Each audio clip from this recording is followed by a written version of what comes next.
All right, so let's look at another response. It's a similar position to the Marcus Souza one, but in terms of this would be more for guys looking to counter my position with a leg lock of their own, or counter my position with a guard pass. And it's a guard pass similar to, I've seen Andre Galvão, Marcelo Garcia. Those guys are big on this. So I'll show you the pass first of all, and then when we talk about the counter, you'll see how the leg lock comes in. So now I'm gonna do my entry, and you're gonna see how the guard would be passed if I would have failed. So as I elevate them on top here, they pass through, they kick over the head. So you can see it's similar to the Marcus Souza move in that they get the leg over. Well, some guys get the leg over, they'll keep their knee in, and they'll attack a leg lock moment. So that might be something like this. They either sit back, the attack could be a straight ankle, could be a heel hook, or they could rotate through and start attacking inside heel hooks, outside heel hooks. So now we'll look at what we can do to counter that wrap. So when I start to elevate them up, there's a key moment here. When the leg comes over the head, I lift my arm up to catch it. This is key here. I don't want them to slide away with that. What this gives me is the ability to use a counter force here to hip out and bring my knee out. So when we talk about the knee line of heel hooks, if they were even attempting an outside heel hook, but my knee was this far out, they wouldn't be able to get it right. The deeper my leg is here, the better it is for them to start attacking this outside heel hook. You can see with the grip, my knee's in, they could apply pressure here, right? But with this, if I pull the knee out, now the heel hooks, they're probably not even gonna go for it. They can't even see it here, right? So we're gonna throw our leg over the top. I'm gonna use my hand. So we had underneath the ankle here. Now our other hand's gonna come on top.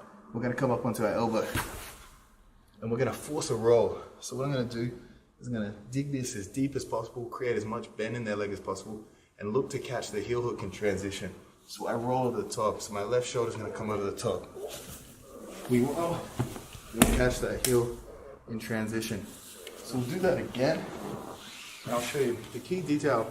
So we're gonna hit the top of the toes here. So we come up, we've caught the shin, we've hip escaped to clear our knee, using this as a counter. Throw the leg over, and I would even hook a body triangle here if you can. And what you're gonna do, so our top band is gonna make like a C grip, grab the shin at the same time we come up to our elbow.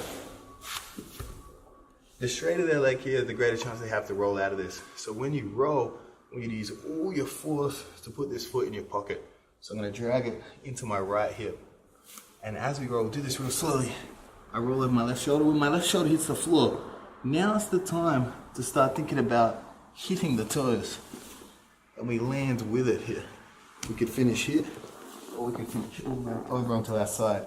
It'll be the same either way, hips forward, heel back. We'll do it one more time with the heel catch here. So we'll come straight back into the position.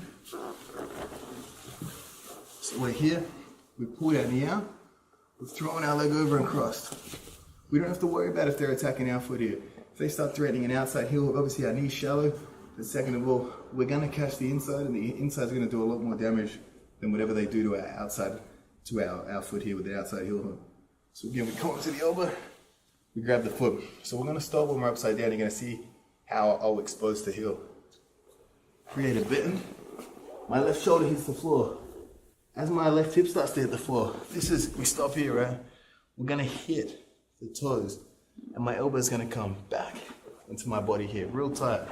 So I always aim with the elbow, then I place the wrist. I never reach with the elbow because the heel ends up in the elbow there, and it slips. Or if I reach with the elbow, you can see how it's awkward to place the wrist.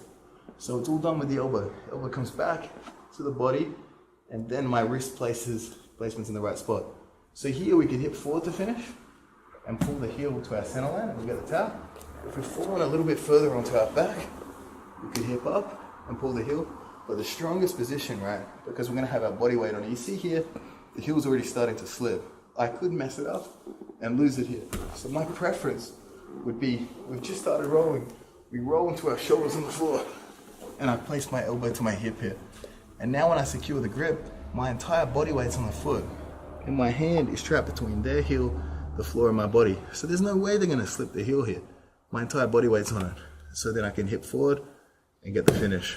And again, on this direction, we're hipping directly into the knee to get the tab. You can see how they wiggle their foot around, there's no way it clears. If we roll where I'm flat on my back, you can see it's already starting to slip. So for me, the ideal finishing position is as we come up, pull your elbow to your body and hip in to get the finish.